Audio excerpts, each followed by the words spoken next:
অন্নপূর্ণা ভান্ডার প্রকল্পে এই যে একটি বিশাল 13 পাতার নতুন ফর্ম প্রদান করেছে, তো এই ফর্মটি আপনারা কিভাবে ফিল আপ করবেন সম্পূর্ণ নির্ভুল পদ্ধতিতে, সেটাই কিন্তু আজকের এই ভিডিওটিতে আপনাদের দেখাবো। একদম হাতে কলমে ফিল আপ করে দেখাবো কোথায় কি আপনাদের লিখতে হবে, এ টু জেড আপনাদের কিন্তু এই ভিডিওটিতে ডিটেলসে জানাবো। তাই ভিডিওটিকে একটু স্কিপ না করে প্রথম থেকে শেষ পর্যন্ত দেখবেন, কারণ এই ভিডিওটি আপনার কাছে কিন্তু খুবই গুরুত্বপূর্ণ হতে চলেছে। আমি যেমন ভাবে আপনাদের ফিল আপ করে দেখাবো, আপনারা যদি সেই নিয়মে ফিল আপ করেন আপনাদের কিন্তু একটুও ভুল হবে না। তো চলুন দেরি না করে ভিডিওটি শুরু করে। তো প্রথমে এখানে বলা হয়েছে অন্নপূর্ণা যোজনা পারিবারিক তথ্য সংগ্রহের ফর্ম। তো প্রথমে 1 নম্বরটিতে বলা হয়েছে পরিবারের প্রধানের নাম, অর্থাৎ যিনি হেড অফ দ্য ফ্যামিলি তার নামটি কিন্তু এখানে লিখতে হবে।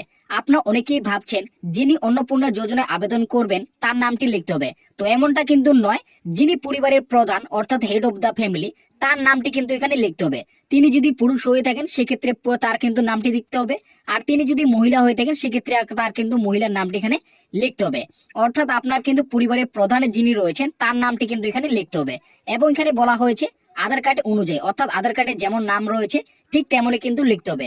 তবে আপনাদের বলে রাখি, যখন আপনার নাম লিখবেন বা কোনো সংখ্যা লিখবেন তখন কিন্তু ইংরেজিতে ক্যাপিটাল অক্ষরে আপনারা কিন্তু লিখবেন। তো বুঝতে পারলেন, পরিবারের যে প্রধান রয়েছে তার নামটি কিন্তু আপনারা ইংরেজিতে অক্ষরে এখানে কিন্তু লিখবেন। তারপরে রয়েছে জন্ম তারিখ, অর্থাৎ পরিবারে যিনি প্রধান রয়েছেন তার যে জন্ম তারিখ রয়েছে সেই জন্ম তারিখটা আপনাদের লিখতে হবে। প্রথমে দিন, তারপরে মাস, তারপরে বছর। তো আপনাদের বলে রাখি, আধার কার্ডে যেমন কিন্তু জন্ম তারিখটি রয়েছে ঠিক তেমনই আপনাদের কিন্তু এখানে লিখতে হবে। তারপরে 3 নম্বরে বলা হয়েছে পরিবারের প্রধানের লিঙ্গ, অর্থাৎ তিনি পুরুষ না মহিলা সেটা কিন্তু আপনাদের ঘরে টিক চিহ্ন মারতে হবে। অর্থাৎ যিনি পরিবারের প্রধান তিনি যদি পুরুষ হয়ে থাকেন তাহলে পুরুষের ঘরে টিক চিহ্ন দিবেন, আর যদি মহিলা হয়ে থাকেন সেক্ষেত্রে মহিলার ঘরে কিন্তু টিক চিহ্ন দেবেন। তারপরে বলা হয়েছে 4 নম্বরটিতে পরিবারের প্রধানের আধার নম্বর, অর্থাৎ যিনি প্রধান তার যে আধার কার্ড রয়েছে সেই আধার কার্ডের নম্বরটি আপনাদের কিন্তু এখানে লিখতে হবে। তারপরে 5 নম্বরে বলা হয়েছে ডিজিটাল রেশন কার্ডের পারিবারিক আইডি যদি থাকে, অর্থাৎ আপনার ফ্যামিলির যে পরিবারের ডিজিটাল রেশন কার্ডের আইডি রয়েছে সেটা কিন্তু আপনাদের লিখতে হবে। আপনি অনেকেই ভাবছেন যে আপনার পরিবারে যিনি প্রধান রয়েছেন তার ডিজিটাল নম্বরটি লিখতে হবে, তো সেটা কিন্তু নয়। আপনার ফ্যামিলির যে ডিজিটাল রেশন কার্ডের আইডি রয়েছে সেটা কিন্তু আপনাদের লিখতে হবে। আপনার এই আইডিটি কিন্তু রেশন কার্ডের যে অফিসিয়ালি ওয়েবসাইট রয়েছে সেই ওয়েবসাইট থেকে আপনারা কিন্তু পেয়ে যাবেন। তারপরে কি 6 নম্বরটিতে বলা হয়েছে পরিবারের সদস্যের সংখ্যা, অর্থাৎ আপনার পরিবারে মোট কতজন সদস্য রয়েছেন সেটা কিন্তু আপনাদের এখানে বসাতে হবে। অর্থাৎ আপনার এখানে বলে দিয়েছে শুধুমাত্র সংখ্যায়, অর্থাৎ সংখ্যা অনুযায়ী আপনাদের কিন্তু বসাতে হবে। তারপরে রয়েছে ঠিকানা, অর্থাৎ আপনার যে ঠিকানা রয়েছে পুরো ডিটেলস আপনাদের কিন্তু এখানে লিখতে হবে। প্রথমে গ্রামের নাম, তারপরে পোস্ট অফিস, তারপরে থানা, তারপরে আপনাদের ডিস্ট্রিক্ট লিখবেন, তারপরে পিনকোড আপনারা কিন্তু দেবেন। অর্থাৎ আপনার স্থায়ী বাসিন্দা পুরো ডিটেলস কিন্তু আপনাদের এখানে লিখতে হবে। তারপরে বলেছে 8 নম্বরে যোগাযোগ নম্বর, অর্থাৎ আপনাদের কিন্তু এখানে মোবাইল নম্বর দিতে হবে। এখানে বলে দিয়েছে বিশেষ পরিবারের প্রধানের আধার কার্ড নম্বরের সঙ্গে যুক্ত মোবাইল নম্বর, অর্থাৎ যিনি পরিবারের প্রধান তার যে আধার কার্ডের সঙ্গে যুক্ত যে মোবাইল নম্বরটি রয়েছে সেই মোবাইল নম্বরটি এখানে কিন্তু আপনাকে দিতে হবে। তো তারপরে 9 নম্বরে বলা হয়েছে নাম, জন্ম তারিখ, লিঙ্গ, পরিবারের প্রধানের সঙ্গে সম্পর্ক, আধার নম্বর এবং পরিবারের সকল সদস্যের, অর্থাৎ বাকি যে পরিবারের সকল সদস্যগুলি রয়েছে তার কিন্তু ডিটেলস গুলি এখানে আপনাদের লিখতে হবে। পরিবারের প্রধান ছাড়া কিন্তু বাকি যে সদস্যগুলি রয়েছে সেই সমস্ত সদস্যের কিন্তু নামগুলি এখানে লিখতে হবে। প্রথমে 1 নম্বর সদস্য যিনি রয়েছেন তার নামটি লিখবেন, তারপরে তার যে জন্ম তারিখ রয়েছে সেই জন্ম তারিখটি আপনারা কিন্তু এখানে লিখবেন। প্রথমে দিন, তারপরে মাস, তারপরে আপনারা কিন্তু বছরটি লিখবেন। তারপরে রয়েছে লিঙ্গ, অর্থাৎ তিনি পুরুষ না মহিলা সেটা কিন্তু আপনাদের লিখতে হবে। পরিবারের প্রধানের সঙ্গে এনার সম্পর্ক কি রয়েছে সেটা কিন্তু আপনাদের লিখতে হবে। যদি স্বামী হয়ে থাকে সেক্ষেত্রে স্বামী, আর যদি স্ত্রী হয়ে থাকে সেক্ষেত্রে কিন্তু স্ত্রী, যদি পুত্র হয়ে থাকে পুত্র, যদি কন্যা হয়ে থাকে সেক্ষেত্রে কন্যা। তারপরে আধার নম্বরটি এনার কিন্তু বসাতে হবে। তারপরে আপনারা কিন্তু 2 নম্বর সদস্য একইভাবে আপনারা ফিল আপ করবেন। প্রথমে 2 নম্বর সদস্যের নাম লিখবেন, তারপরে তার জন্ম তারিখ, তার লিঙ্গ, তিনি পুরুষ না মহিলা, পরিবারের প্রধানের সঙ্গে ওনার সম্পর্ক কি রয়েছে, তার আধার নম্বর কি রয়েছে সেটা কিন্তু আপনাদের এক এক করে লিখতে হবে। ঠিক একইভাবে আপনাদের কিন্তু 1 নম্বর, 2 নম্বর, 3 নম্বর, 4 নম্বর প্রতিটি সদস্যের আপনাদের কিন্তু ডিটেলস গুলি এখানে লিখতে হবে। তারপর এখানে দেখতে পাচ্ছেন পাশের ঘরটিতে বলা হয়েছে অন্নপূর্ণা যোজনার জন্য আবেদন করা হচ্ছে, অর্থাৎ যিনি অন্নপূর্ণা যোজনার জন্য আবেদন করবেন তার যে পাশে হ্যাঁ ঘরটি রয়েছে সেই হ্যাঁ ঘরটিতে আপনাদের কিন্তু টিক চিহ্ন দিতে হবে। যদি পরিবারের প্রধান একজন মহিলা হয়ে থাকেন এবং তিনি যদি অন্নপূর্ণা যোজনার জন্য আবেদন করতে চান, তার যে পাশের ঘরটি রয়েছে পরিবারের প্রধান সেই হ্যাঁ ঘরটিতে আপনাদের কিন্তু টিক চিহ্ন দিতে হবে। আর যিনি 1 নম্বর সদস্য রয়েছেন তিনি যদি আবার অন্নপূর্ণা যোজনার জন্য আবেদন করতে চান, তার পাশে কিন্তু ঘরটিতে হ্যাঁ ঘরটিতে আপনাদের টিক চিহ্ন দিতে হবে। ঠিক একইভাবে যদি 2 নম্বর সদস্য আবেদন করতে চান, তার পাশের ঘটে হ্যাঁ ঘটিতে টিক চিহ্ন দিবেন, এবং 3 নম্বর সদস্য যদি আবেদন করতে চান, তার পাশে ঘটিতে কিন্তু হ্যাঁ ঘটিতে আপনাদের টিক চিহ্ন দিতে হবে।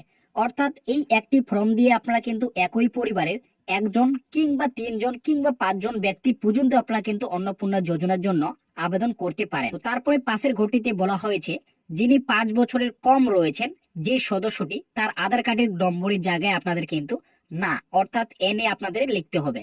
তারপরে রয়েছে 10 নম্বর পয়েন্টটি, পরিবারের প্রধান এবং পরিবারের সকল প্রাপ্ত বয়স্ক সদস্যদের ব্যাংক অ্যাকাউন্ট নম্বর আপনাদের কিন্তু লিখতে হবে। অর্থাৎ পরিবারের সকল সদস্যদের আপনাদের কিন্তু ব্যাংক ডিটেলস গুলি আপনাদের এখানে কিন্তু ফিল আপ করতে হবে। অর্থাৎ যিনি পরিবারের প্রধান রয়েছেন, হেড অফ দা ফ্যামিলি, যার নামটি আপনারা প্রথমে লিখেছেন, তার যে ব্যাংক অ্যাকাউন্ট ডিটেলস গুলি রয়েছে সেটা কিন্তু আপনাদের লিখতে হবে। এখানে বলে দিয়েছে প্রথমে ব্যাংকের নাম, তারপরে ব্যাংক অ্যাকাউন্ট যে নম্বরটি রয়েছে সেই নম্বরটি আপনাদের লিখতে হবে, তারপরে আইএফসি কোডটি যে রয়েছে সেই আইএফসি কোডটি আপনাদের কিন্তু এখানে লিখতে হবে। তারপরে রয়েছে 1 নম্বর সদস্য, অর্থাৎ 1 নম্বর সদস্যে আপনি যার নামটি লিখেছেন ঠিক তেমনি আপনারা কিন্তু সিরিয়াল ভাবে লিখবেন। 1 নম্বর সদস্যের আপনার প্রথমে কিন্তু ব্যাংকের নাম লিখবেন, তারপরে ব্যাংকের অ্যাকাউন্ট নম্বর দিবেন, তারপরে আইএফসি কোড। ঠিক একইভাবে 2 নম্বর সদস্য যার নামটি আপনারা লিখেছেন তার কিন্তু ব্যাংকের নামটি লিখবেন, তার ব্যাংক অ্যাকাউন্ট নম্বর লিখবেন, তার কিন্তু ব্যাংকের আইএফসি কোডটি আপনারা লিখবেন।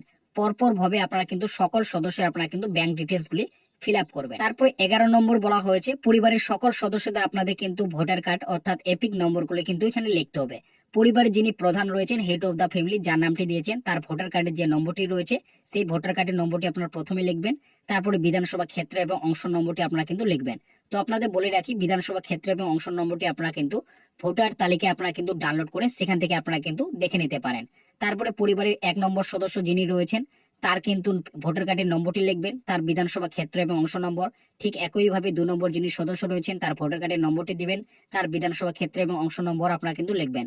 অর্থাৎ পরপর করে সকল সদস্যের আপনারা কিন্তু ভোটার কার্ডের নম্বরগুলি, তার ক্ষেত্র এবং অংশ নম্বরগুলি আপনারা কিন্তু বসাবেন। তারপরে 12 নম্বরে রয়েছে বিভাগ। তো প্রথমে আপনাদের বলে রাখি আপনি যদি একজন তপশিলি জাতিভুক্ত হয়ে থাকেন, আপনি যে কাস্টের হয়ে থাকবেন সেই ঘরে কিন্তু পাশের ঘরে আপনাদের কিন্তু টিক চিহ্ন বসাতে হবে। অর্থাৎ আপনি যদি তপশিলি জাতি হয়ে থাকেন সেক্ষেত্রে আপনি কিন্তু তপশিলি জাতি এসসির ঘরটিতে আপনার টিক চিহ্ন দিতে হবে। আর যদি তপশিলি উপজাতি হয়ে থাকেন বা এসটি সেক্ষেত্রে আপনাকে কিন্তু এই ঘরটিতে টিক চিহ্ন দিতে হবে। তো তারপর এখানে বলেছে খ নম্বরটিতে দেখতেই পাচ্ছেন রেশন কার্ড খাদ্য ভর্তুকি। তো এখানে বলে দিয়েছে সঠিক হলে টিক চিহ্ন দেবেন। তো 1 নম্বরে বলা হয়েছে আপনার কি ডিজিটাল রেশন কার্ড আছে? যদি আপনার ডিজিটাল রেশন কার্ড থাকে সেক্ষেত্রে হ্যাঁ ঘটিতে টিক চিহ্ন দিবেন, আর যদি আপনার না থেকে থাকে সেক্ষেত্রে না ঘটিতে আপনার কিন্তু টিক চিহ্ন দিতে হবে। তারপরে 2 নম্বরটিতে বলা হয়েছে যদি হ্যাঁ হয় তবে কার্ডের ধরন উল্লেখ করবেন। অর্থাৎ আপনার ডিজিটাল রেশন কার্ডটি যে ক্যাটাগরি রয়েছে সেই ক্যাটাগরির পাশে ঘটিতে আপনাদের কিন্তু টিক চিহ্ন দিতে হবে। তারপরে 3 নম্বরে বলা হয়েছে পরিবারটি রেশন দোকানে থেকে মাসিক রেশন তুলে কিনা, অর্থাৎ আপনি প্রতি মাসে দোকান থেকে রেশন পান কিনা সেটা কিন্তু আপনাদের এখানে টিক চিহ্ন দিতে হবে। যদি হ্যাঁ হয় তো হ্যাঁ ঘটিতে টিক চিহ্ন দিবেন, আর যদি না হয় সেক্ষেত্রে না ঘটিতে আপনার কিন্তু টিক চিহ্ন দিতে হবে। তারপরে গ নম্বরে বলা হয়েছে সম্পদ। তো এখানে বলা হয়েছে যদি ঠিক হয় তাহলে অবশ্যই কিন্তু আপনাদের টিক চিহ্ন দিতে হবে। 1 নম্বরটি রয়েছে বাড়ির ধরন। আপনার বাড়িতে কি 3 বা তার বেশি পাকা ঘর রয়েছে? যদি আপনাদের 3টির বেশি পাকা ঘর থেকে থাকে সেক্ষেত্রে হ্যাঁ ঘটিতে টিক চিহ্ন দিতে হবে। আর যদি আপনার কাঁচা বাড়ি থেকে থাকে সেক্ষেত্রে আপনাদের কিন্তু না ঘটিতে আপনাদের টিক চিহ্ন দিতে হবে। তারপরে 2 নম্বরে রয়েছে পারিবারিক সম্পত্তির মালিকানা। অর্থাৎ আপনার যে জমি রয়েছে সেই জমির মালিককে আপনি নিজেই, যদি হ্যাঁ হয়ে থাকে হ্যাঁ ঘটিতে টিক চিহ্ন দিবেন। আর যদি আপনার কোনো জমি না থাকে, অন্যের জমি উপি চাষাবাস করে আপনি কিন্তু জীবিকা নির্বাহ করছেন, সেক্ষেত্রে আপনাদের কিন্তু না ঘটিতে আপনাকে টিক চিহ্ন করতে হবে। তারপরে 3 নম্বরে বলা হয়েছে পরিবারের সকল সদস্যের মোট জমির পরিমাণ শতকে। অর্থাৎ পরিবারের যে সকল সদস্যের যে জমির পরিমাণ রয়েছে সেই পরিমাণটি আপনাদের কিন্তু এখানে লিখতে হবে শতকে, অর্থাৎ সংখ্যায় আপনাদের কিন্তু এখানে শতকে অনুযায়ী কিন্তু বসাতে হবে। আর যদি আপনার জমি নিজের জমি না থেকে থাকে সেক্ষেত্রে লেখার কোনো কিন্তু এখানে প্রয়োজন নেই। তারপরে 4 নম্বরটিতে বলা হয়েছে আপনার পরিবারের যদি কোনো অবাণিজ্যিক মোটর চালিত 4 চাকা যদি গাড়ি থাকে সেক্ষেত্রে আপনাদের কিন্তু হ্যাঁ ঘটিতে টিক চিহ্ন করতে হবে। আর যদি না থেকে থাকে সেক্ষেত্রে না ঘটিতে টিক চিহ্ন করতে হবে। আর যদি থেকে থাকে তার গাড়ি কটি রয়েছে সেটা কিন্তু সংখ্যা লিখতে হবে। তার গাড়ির যে রেজিস্ট্রেশন নম্বর সেই রেজিস্ট্রেশন নম্বরগুলি আপনাদের কিন্তু বসাতে হবে। তো তারপরে 5 নম্বর ঘরটিতে রয়েছে পরিবার ভিত্তিক সদস্যের স্বাস্থ্য বীমা। অর্থাৎ আপনার পরিবারের কোনো সদস্যের যদি স্বাস্থ্য বীমা থেকে থাকে সেক্ষেত্রে আপনাদের কিন্তু হ্যাঁ ঘরটিতে টিক চিহ্ন করতে হবে। আর যদি কেউ যদি আপনার পরিবারের স্বাস্থ্য বীমা না করে থাকে সেক্ষেত্রে আপনার কিন্তু না ঘটিতে টিক চিহ্ন করবেন। আর যদি আপনার পরিবারের কোনো সদস্য যদি স্বাস্থ্য বীমা করে থাকে এবং যদি আপনি হ্যাঁ ঘটিতে টিক চিহ্ন করে থাকেন সেক্ষেত্রে আপনার পরিবারের কোন সদস্য স্বাস্থ্য বীমা করেছে সেটা কিন্তু আপনাদের এখানে লিখতে হবে। পরিবারে যিনি প্রধান রয়েছেন তার যদি স্বাস্থ্য বীমা করা থাকে সেক্ষেত্রে স্বাস্থ্য বীমাটি সরকারি না বেসরকারি সেটার পাশে কিন্তু আপনাদের টিক চিহ্ন দিতে হবে, বীমার অঙ্ক নম্বরটি লিখতে হবে এবং প্রিমিয়ামের বিবরণ আপনাদের কিন্তু লিখতে হবে। আর যদি আপনার পরিবারের প্রধান না করে থাকে সেক্ষেত্রে কিন্তু লেখার কোনো প্রয়োজন নেই। আর যদি 1 নম্বর সদস্যের স্বাস্থ্য বীমা করা থাকে সেক্ষেত্রে সেই স্বাস্থ্য বীমাটি সরকারি না বেসরকারি তার পাশে কিন্তু আপনারা টিক চিহ্ন দেবেন এবং কিন্তু এখানে তার বীমার যে অঙ্ক সেই অঙ্কটি কিন্তু বসাবেন এবং প্রিমিয়ারে কিন্তু বিবরণটি আপনারা কিন্তু লিখবেন। একইভাবে 2 নম্বর সদস্য যিনি রয়েছেন তারও যদি বীমা করা থাকে সেক্ষেত্রে সেই বিবরণটি আপনারা কিন্তু দেবেন। ঠিক একইভাবে পরিবারের সকল সদস্যের যদি বীমা করা থাকে সেক্ষেত্রে আপনারা কিন্তু পরপর করে একইভাবে আপনারা কিন্তু ফিল আপ করবেন। আর যদি আপনার পরিবারের কোনো সদস্য যদি স্বাস্থ্য বীমা করা না থাকে সেক্ষেত্রে আপনি যদি না করে টিক চিহ্ন দিয়ে থাকেন সেক্ষেত্রে আপনারা কিন্তু এখানে ফিল আপ করার কোনো প্রয়োজন নেই। তো তারপরে রয়েছে গ নম্বর আয় পেশা। 1 নম্বরে বলা হয়েছে কোনো সদস্য আয়কর বা পেশাগত কর প্রদান করেন, যদি হ্যাঁ হয় তো অবশ্যই আপনাদের কিন্তু হ্যাঁ করে টিক চিহ্ন দিতে হবে, আর যদি না হয়ে থাকে সেক্ষেত্রে না ঘটিতে আপনাদের কিন্তু টিক চিহ্ন করতে হবে। তারপরে 2 নম্বরে বলা হয়েছে পরিবারের সদস্যদের প্যান কার্ড, অর্থাৎ যদি থাকে আপনার পরিবারের যাদের যাদের প্যান কার্ড রয়েছে অবশ্যই কিন্তু আপনাদের এখানে ডিটেলসে দিতে হবে। আর যদি আপনার পরিবারে কারো যদি প্যান কার্ড না থেকে থাকে সেক্ষেত্রে না ঘটিতে টিক চিহ্ন দিবেন। যদি থাকে আপনার পরিবারে কারো প্যান কার্ড সেক্ষেত্রে আপনাদের হ্যাঁ ঘটিতে কিন্তু টিক চিহ্ন দিতে হবে। তো পরিবারে যিনি প্রধান রয়েছেন তার যদি প্যান কার্ড থেকে থাকে তার নামটি আপনারা কিন্তু লিখবেন। প্যান কার্ডে যেমন রয়েছে তেমনই কিন্তু ইংরেজিতে এখানে নামটি লিখবেন ক্যাপিটাল করে। তার প্যান কার্ডের যে নম্বরটি রয়েছে সেই প্যান কার্ডের নম্বরটি আপনাদের কিন্তু লিখতে হবে। তারপরে পরিবারে 1 নম্বর সদস্য যিনি রয়েছেন তার যদি প্যান কার্ড থেকে থাকে প্যান কার্ডে তার নামটি কি রয়েছে সেটা কিন্তু আপনাদের লিখতে হবে। তারপরে প্যান কার্ডের নম্বরটি আপনাদের কিন্তু লিখতে হবে। ঠিক একইভাবে 2 নম্বর সদস্য যিনি রয়েছেন তার নামটি লিখবেন, তার প্যান কার্ডের নম্বরটি লিখবেন। তারপরে 3 নম্বর যিনি সদস্য রয়েছেন তার নামটি লিখবেন, তারপরে প্যান কার্ডের নাম্বারটি তার কিন্তু লিখবেন। পরপর ভাবে আপনাদের কিন্তু লিখতে হবে। তারপরে 3 নম্বরে বলা হয়েছে কর্মসংস্থানের ধরন। পরিবারের প্রধান অর্থাৎ পরিবার যিনি প্রধান রয়েছেন তিনি বর্তমানে কি করেন সেটা কিন্তু আপনাদের এখানে টিক চিহ্ন করতে হবে। তিনি যদি সরকারি ক্ষেত্রে কোনো চাকরি করে থাকেন সেক্ষেত্রে পাশের ঘটিতে টিক চিহ্ন করবেন এবং তিনি যদি বেসরকারি বেতনভোগী কর্মচারী হয়ে থাকেন সেক্ষেত্রে কিন্তু তার পাশের ঘটিতে টিক চিহ্ন করবেন। এবং তিনি যদি উদ্যোগী বা ব্যবসায়ী বা মালিকানা ইত্যাদি হয়ে থাকেন সেক্ষেত্রে তা এখানে ঘটিতে আপনারা টিক চিহ্ন করবেন। আর যদি তিনি আংশিক সময়ের কর্মকর্তা হয়ে থাকেন সেক্ষেত্রে এই ঘটিতে টিক চিহ্ন করবেন। এবং অসংগঠিত ক্ষেত্রে স্বনিযুক্ত অর্থাৎ কারিগর, শিল্প, কৃষি যদি ইত্যাদি ক্ষেত্রে কাজ করে থাকেন সেক্ষেত্রে এই ঘটিতে টিক চিহ্ন করবেন। আর যদি পরিযায়ী শ্রমিক হয় সেক্ষেত্রে এই ঘটিতে টিক চিহ্ন করবেন। আর যদি তিনি বেকার হয়ে থাকেন সেক্ষেত্রে এই ঘটিতে টিক চিহ্ন করবেন। আর অন্যান্য হলে আপনারা কিন্তু এই অন্যান্য ঘরে পাশে ঘটিতে আপনারা কিন্তু টিক চিহ্ন করবেন। একইভাবে পরিবারের যিনি 1 নম্বর সদস্য রয়েছেন তিনি কি করেন বর্তমানে সেই ঘটিতে আপনাদের কিন্তু টিক চিহ্ন করতে হবে। ঠিক একইভাবে যিনি 2 নম্বর সদস্য রয়েছেন তিনি বর্তমানে কি করেন তার পাশের ঘটিতে আপনাদের কিন্তু টিক চিহ্ন করতে হবে।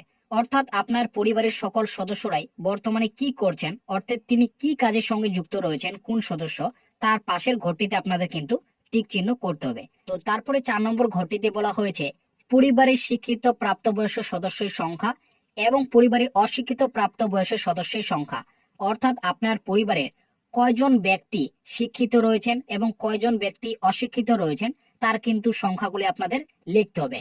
আপনার পরিবারে যদি 2 জন সদস্য শিক্ষিত হয়ে থাকেন সেক্ষেত্রে 2 লিখবেন। আর যদি আপনার পরিবারে 3 জন সদস্য অশিক্ষিত হয়ে থাকেন সেক্ষেত্রে আপনি কিন্তু এখানে 3 লিখবেন। তো পরিবারে যিনি প্রধান রয়েছেন তার যে বর্তমানে শিক্ষিত না অশিক্ষিত সেটা কিন্তু আপনাদের পাশের ঘরে টিক চিহ্ন করতে হবে। তো যদি শিক্ষিত হয়ে থাকেন তার সর্বোচ্চ শিক্ষাগত যোগ্যতা কি রয়েছে সেটা কিন্তু আপনাদের এখানে লিখতে হবে। একইভাবে পরিবারের যিনি 1 নম্বর সদস্য রয়েছেন তিনি শিক্ষিত না অশিক্ষিত তার পাশের ঘরে টিক চিহ্ন দিতে হবে এবং তিনি সর্বোচ্চ শিক্ষাগত যোগ্যতা তার কি রয়েছে সেটা কিন্তু আপনাদের এখানে লিখতে হবে। একইভাবে আপনার পরিবারের যিনি 2 নম্বর সদস্য রয়েছেন তিনি শিক্ষিত না অশিক্ষিত তার পাশে কিন্তু আপনাদের টিক চিহ্ন করতে হবে এবং তার যে সর্বোচ্চ শিক্ষাগত যোগ্যতা রয়েছে সেটা কিন্তু আপনাদের এখানে লিখতে হবে। তবে আপনাদের বলে রাখি যদি অশিক্ষিত হয় সর্বোচ্চ শিক্ষাগত যোগ্যতা এখানে লেখার কোনো প্রয়োজন নেই। যদি আপনারা লিখতে চান সেক্ষেত্রে আপনারা কিন্তু এখানে 0 বসাতে পারেন। তো পরপর করে আপনার পরিবারের সকল সদস্যরা আপনার কিন্তু শিক্ষিত না অশিক্ষিত সেটা টিক চিহ্ন করবেন এবং তার সর্বোচ্চ শিক্ষাগত যে যোগ্যতা রয়েছে সেই যোগ্যতাটি আপনারা কিন্তু এখানে লিখবেন। তো তারপরে 5 নম্বরে বলা হয়েছে কোন সদস্য কি কোন সাংবিধানিক পদ, মন্ত্রী, সাংসদ, বিধায়ক, পৌর স্থায়ী সংস্থা এবং পঞ্চায়েত সংস্থার প্রাক্তন এবং বর্তমান ধারক, অর্থাৎ আপনার পরিবারের কোনো সদস্য যদি সাংবিধানিক পদ মন্ত্রী, সাংসদ, বিধায়ক কিংবা গ্রাম পঞ্চায়েতের প্রাক্তন বা প্রধান ধারক হয়ে থাকে, তো অবশ্যই আপনাদের কিন্তু হ্যাঁ ঘটিতে টিক চিহ্ন করতে হবে। আর যদি না হয়ে থাকে সেক্ষেত্রে না ঘটিতে আপনাদের কিন্তু টিক চিহ্ন করতে হবে। আর যদি হ্যাঁ হয়ে থাকে তবে যিনি এই পদে রয়েছেন তার সদস্য সংখ্যা, অর্থাৎ তিনি 1 নম্বর সদস্য না 2 নম্বর সদস্য না পরিবারের প্রধান, সেটা কিন্তু আপনাদের এখানে লিখতে হবে। তারপরে 6 নম্বরে বলা হয়েছে কোন সদস্য কি সরকারি পেনশনভোগী, অর্থাৎ আপনার পরিবারে কোনো সদস্য যদি পেনশনভোগী হয়ে থাকেন সরকারি, সেক্ষেত্রে হ্যাঁ ঘটিতে টিক চিহ্ন করবেন। আর যদি আপনাদের পরিবারে কেউ না হয়ে থাকে সেক্ষেত্রে না ঘটিতে টিক চিহ্ন করবেন। যিনি সরকারি পেনশনভোগী তার সদস্য সংখ্যা, অর্থাৎ তিনি 1 নম্বর সদস্য না 2 নম্বর সদস্য না 3 নম্বর সদস্য, সেই সংখ্যাটি আপনাদের লিখতে হবে। যদি পরিবারের প্রধানই হয়ে থাকে সেক্ষেত্রে পরিবারের প্রধান আপনাদের কিন্তু এখানে লিখতে হবে। তারপরে 7 নম্বরে বলা হয়েছে কোন সদস্য কি জিএসটির অধীনে নিবন্ধিত আছে, অর্থাৎ আপনার পরিবারের কোনো সদস্য যদি জিএসটি পে করে থাকে সেক্ষেত্রে হ্যাঁ ঘটিতে আপনাদের টিক চিহ্ন করতে হবে। আর যদি কেউ না করে থাকে সেক্ষেত্রে না ঘটিতে টিক চিহ্ন করবেন। যিনি কিন্তু জিএসটি পে করেন তার জিএসটি নম্বরটি আপনাদের কিন্তু এখানে লিখতে হবে। এখানে বলে দিয়েছে যদি হ্যাঁ হয় তাহলে কিন্তু জিএসটি নম্বরটি আপনাদের এখানে লিখতে হবে। তারপরে 8 নম্বরে বলা হয়েছে পরিবারের মোট বার্ষিক আয় কত, অর্থাৎ আপনার পরিবারের মোট বার্ষিক আয়টি কিন্তু আপনাদের এখানে সংখ্যায় লিখতে হবে। তারপর এখানে 9 নম্বরে বলা হয়েছে অনন্য পরিচয় নথি। 1 নম্বরে বলা হয়েছে সিএ আবেদন এবং বর্তমান অবস্থান যদি থাকে, তো আপনার পরিবারের কোনো সদস্য যদি সিএ তে আবেদন করে থাকে সেটা কিন্তু আপনাদের এখানে ইস্যু করতে হবে। তো এখানে বলেছে পরিবারের প্রধান যিনি রয়েছেন তার যদি সিএ তে আবেদন করা থাকে, এখানে বলে দিয়েছে প্রযোজ্য নয়, অর্থাৎ আপনার যদি পরিবারের প্রধান যদি সিএ তে না আবেদন করে থাকে সেক্ষেত্রে প্রযোজ্য নয় করে টিক চিহ্ন করবেন। আর যদি পরিবারের প্রধান যিনি সিএ তে আবেদন করে থাকেন সেক্ষেত্রে এখানে বলে দিয়েছে আবেদন করা হয়েছে যদি হ্যাঁ হয় আবেদন নম্বর, অর্থাৎ সিএ তে আবেদন করেছেন তো যদি আবেদন করে থাকেন সেক্ষেত্রে আবেদনের নম্বর দিবেন। ইস্যু করা হয়েছে যদি হ্যাঁ হয় সার্টিফিকেট নম্বর, অর্থাৎ আপনি যদি সিএ তে এই সার্টিফিকেট পেয়ে থাকেন তার কিন্তু সার্টিফিকেট নম্বরটি আপনাদের কিন্তু লিখতে হবে। ঠিক একইভাবে যিনি পরিবারের 1 নম্বর সদস্য রয়েছেন যদি সিএ তে আবেদন করে থাকেন সেক্ষেত্রে আপনাদের কিন্তু সিএর যে আবেদন নম্বর এবং ইস্যু হয়ে থাকলে ইস্যু নম্বরটি আপনাদের লিখতে হবে। আর যদি না আবেদন করে থাকেন সেক্ষেত্রে আপনারা যদি সিএর অন্তর্ভুক্ত না হন সেক্ষেত্রে আপনাদের কিন্তু প্রযোজ্য নয় অপশনটি আপনাদের টিক চিহ্ন করতে হবে। অর্থাৎ আপনার পরিবারের যে সদস্য সিএতে রয়েছে সেইগুলি আপনাদের কিন্তু ডিটেলস এখানে দিতে হবে। আর যদি আপনার পরিবারের কোনো সদস্য যদি সি এর অন্তর্ভুক্ত না হয়ে থাকে সেক্ষেত্রে প্রযোজ্য নয় অপশনটিতে আপনারা কিন্তু টিক চিহ্ন করবেন। তারপরে 2 নম্বরে বলা হয়েছে অন্যান্য কিষাণ ক্রেডিট কার্ড, কিষাণ ক্রেডিট কার্ড, এআরডি, শিল্প ক্রেডিট কার্ড, মৎস্যজীবী credit card, Shikshashree credit card ইত্যাদি। অর্থাৎ আপনার পরিবারের যদি কোনো ক্রেডিট কার্ড থেকে থাকে সেটা কিন্তু আপনাদের এখানে লিখতে হবে। পরিবারের প্রধানের যদি কোনো ক্রেডিট কার্ড থেকে থাকে তার নম্বরটি আপনাদের এখানে লিখতে হবে এবং তার আইডি সংখ্যাটি লিখতে হবে। যে তারিখে ইস্যু করা হয়েছে যে ক্রেডিট কার্ডটি সেটা কিন্তু আপনাদের সেই ডেটটি এখানে লিখতে হবে। একইভাবে পরিবারের যিনি 1 নম্বর সদস্য রয়েছেন তার যদি ক্রেডিট কার্ড থেকে থাকে তার নম্বরটি তার আইডি সংখ্যাটি দেবেন এবং তারপরে যে ইস্যু হয়েছে সেই ডেটটি আপনাদের লিখতে হবে। একইভাবে আপনার পরিবারের যিনি 2 নম্বর সদস্য রয়েছেন তার যদি কোনো কার্ড থেকে থাকে সেক্ষেত্রে কার্ডের নম্বরটি তার আইডি সংখ্যাটি লিখবেন, যে তারিখে ইস্যু হয়েছে সেই ডেটটি কিন্তু আপনারা লিখবেন। তো পরপর করে আপনার পরিবারে যে সকল সদস্যগুলি কোনো কার্ড থেকে থাকলে তার নাম্বারটি, তার আইডির সংখ্যাটি এবং যে তারিখে ইস্যু হয়েছে সেটা কিন্তু আপনাদের লিখতে হবে। আর যদি আপনার পরিবারের মধ্যে কারো যদি কোনো কার্ড না থাকে সেক্ষেত্রে লেখার কোনো প্রয়োজন নেই। তারপরে 3 নম্বরে বলা হয়েছে যদি এসআইআর এ 2026-এ নাম বাদ থাকে তবে মামলাটি ট্রিব্যুনালের বিচারাধীন কিনা, অর্থাৎ ট্রিব্যুনালে যদি বিচারাধীন থেকে থাকে আপনাদের কিন্তু অবশ্যই এখানে লিখতে হবে।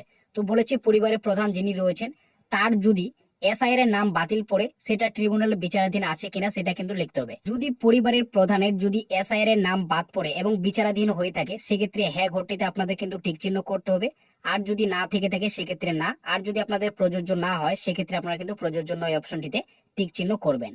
তো তারপরে একইভাবে পরিবারের যিনি 1 নম্বর সদস্য রয়েছেন তারও যদি এসআইআর এর নাম বাতিল পড়ে এবং বিচারাধীন থেকে থাকে সেক্ষেত্রে হ্যাঁ ঘটিতে টিক চিহ্ন করবেন। আর যদি প্রযোজ্য না থেকে থাকে সেক্ষেত্রে প্রযোজ্য নয় অপশনটিতে আপনারা কিন্তু টিক চিহ্ন করবেন। আর যদি আপনার 2026-এ ভোটার তালিকায় আগে থেকে নাম থেকে থাকে সেক্ষেত্রে প্রযোজ্য নয় অপশনটিতে আপনারা কিন্তু টিক চিহ্ন করবেন। তো একইভাবে সকল সদস্যদের আপনারা কিন্তু পরপর করে টিক চিহ্ন করবেন, যেটি আপনাদের ঠিক হবে সেটা কিন্তু আপনারা টিক চিহ্ন করবেন। তো তারপরে এখানে নিচে বলা হয়েছে দেখতেই পাচ্ছেন একদম 6 নম্বরটিতে সামাজিক মর্যাদা এবং নির্ভরশীল ব্যক্তিগণ। তো 1 নম্বরে বলা হয়েছে বিদ্যালয়ের অধ্যয়নরত পরিবারের সকল শিশুর বিবরণ, অর্থাৎ আপনার পরিবারের কয়টি শিশু রয়েছে তার কিন্তু বিবরণগুলি দিতে হবে। 1 নম্বর শিশুর কিন্তু প্রথমে আপনি নামটি লিখবেন, তারপরে শ্রেণী, আপনি কোন শ্রেণীতে পড়ছে বর্তমানে সেটা লিখবেন, বিদ্যালয়ের নামটি এবং বিদ্যালয়ের যে পড়ছে সেই বিদ্যালয়টির ধরন আপনাদের দিতে হবে, সরকারি না বেসরকারি না মাদ্রাসায় কোন স্কুলে পড়ছেন তার কিন্তু বিবরণ আপনাদের দিতে হবে। ঠিক একইভাবে আপনার পরিবারে যদি আরো একটি শিশু থাকে, সেক্ষেত্রে সেই শিশুর নামটি আপনারা লিখবেন প্রথমে, তারপরে শ্রেণী, তার বিদ্যালয়ের নাম, বিদ্যালয়ের ধরন অর্থাৎ কোন বিদ্যালয়ে তিনি পড়ছেন, সরকারি না বেসরকারি, সেটাতে আপনাদের কিন্তু টিক চিহ্ন করতে হবে। তো একইভাবে আপনার পরিবারে যদি 2জন কিংবা 3জন শিশু থেকে থাকে, সেক্ষেত্রে তার বিবরণগুলি কিন্তু পরপর করে আপনাদের লিখতে হবে। তো তারপর এখানে বলা হয়েছে 2 নম্বরে শিশুর টিকাকরণের বর্তমান অবস্থা। তো এখানে বলা হয়েছে হ্যাঁ, টিকাকরণ শুরু হয়েছে, সম্পূর্ণ হচ্ছে। তো আপনারা বুঝতে পারলেন, আপনার যদি শিশু থাকে এবং টিকাকরণ যদি শুরু হয় এবং যদি সম্পূর্ণ হচ্ছে বর্তমানে, সেটা কিন্তু আপনাদের হ্যাঁ করে টিক চিহ্ন করতে হবে। টিকাকরণ করা হয়নি অর্থাৎ আপনি যদি আপনার শিশু যদি টিকাকরণ না করে থাকেন, সেক্ষেত্রে হ্যাঁ ঘটিতে আপনাদের কিন্তু এই যে ঘরটি রয়েছে সেই ঘটিতে আপনাদের টিক চিহ্ন করতে হবে। একইভাবে যিনি 2 নম্বর শিশু রয়েছেন, তার যদি টিকাকরণ শুরু হয়েছে এবং সম্পূর্ণ হচ্ছে, সেক্ষেত্রে হ্যাঁ ঘটিতে টিক চিহ্ন করবেন। আর যদি আপনি টিকাকরণ করেননি, সেক্ষেত্রে নিচের ঘরটিতে আপনাদের কিন্তু টিক চিহ্ন করতে হবে। তো একইভাবে 2 নম্বর, 3 নম্বর, 4 নম্বর শিশু পর্যন্ত আপনারা কিন্তু টিক চিহ্ন করতে হবে। তারপরে 6 নম্বরটিতে বলা হয়েছে সরকারি প্রকল্পের আওতায় সুবিধা। তো এখানে 1 নম্বরে বলা হয়েছে আপনি কি কোনো সরকারি প্রকল্পের সুবিধা ডিবিটির মাধ্যমে পাচ্ছেন, সেটা কিন্তু আপনাদের বলতে হবে। তো প্রথমেই রয়েছে পরিবারের প্রধান, অর্থাৎ আপনার পরিবারে যিনি প্রধান রয়েছেন, তিনি যদি কোনো সরকারি প্রকল্পের সুবিধা পান এবং ডিবিটির মাধ্যমে পেয়ে থাকেন, সেক্ষেত্রে আপনাদের কিন্তু হ্যাঁ ঘটিতে টিক চিহ্ন করতে হবে। আর যদি না পেয়ে থাকেন, সেক্ষেত্রে না ঘটিতে আপনাদের টিক চিহ্ন করতে হবে। এবং তিনি কোন প্রকল্পের সুবিধা পাচ্ছেন সেই প্রকল্পের নামটি লিখবেন এবং হ্যাঁ ঘটিতে আপনাদের কিন্তু টিক চিহ্ন করতে হবে। একইভাবে পরিবারে যিনি 1 নম্বর সদস্য রয়েছেন, তিনি যদি কোনো সরকারি প্রকল্পের সুবিধা পেয়ে থাকেন ডিবিটির মাধ্যমে, হ্যাঁ ঘটিতে টিক চিহ্ন করবেন। আর যদি না পেয়ে থাকেন, সেক্ষেত্রে না ঘটিতে টিক চিহ্ন করবেন। তিনি কোন প্রকল্পের সুবিধা পাচ্ছেন সেই প্রকল্পটির নাম লিখবেন, পাশে কিন্তু হ্যাঁ ঘটিতে টিক চিহ্ন করবেন। একইভাবে 2 নম্বর সদস্য, 3 নম্বর সদস্য, তিনি কোন প্রকল্পের সুবিধা পাচ্ছেন কিনা সেটা টিক চিহ্ন করবেন। কোন প্রকল্পের সুবিধা পাচ্ছেন সেই প্রকল্পের নামটি লিখবেন, পাশে হ্যাঁ ঘটিতে আপনারা কিন্তু টিক চিহ্ন করবেন। তো তারপরে 2 নম্বরে বলা হয়েছে বাদ দেওয়া হলো কারণ অফিসের কৃতিতে পূরণে। তো এখানে বুর্গার্য নম্বরটি দেখতে পাচ্ছেন ঘোষণা ও সম্মতি। তো আপনাদের কিন্তু এখানে সম্মতির ঘটিতে টিক চিহ্ন করতে হবে। এবং নিচে আপনারা কিন্তু চলে আসবেন, আপনারা এখানে দেখতে পাবেন বিকল্প ও ইনপুট, অর্থাৎ যিনি আবেদন করবেন তিনি কিন্তু এই ঘরটিতে একটি কিন্তু স্বাক্ষর বা সই কিন্তু করবেন। এবং নিচে বলা হয়েছে শুধুমাত্র অফিসের ব্যবহারের জন্য। আপনাদের কিন্তু নিচে আর কোনো কিছু ফিল করতে হবে না, এটা কিন্তু আপনাদের অফিস তরফ থেকে আপনাদের কিন্তু ফিল করে দেওয়া হবে।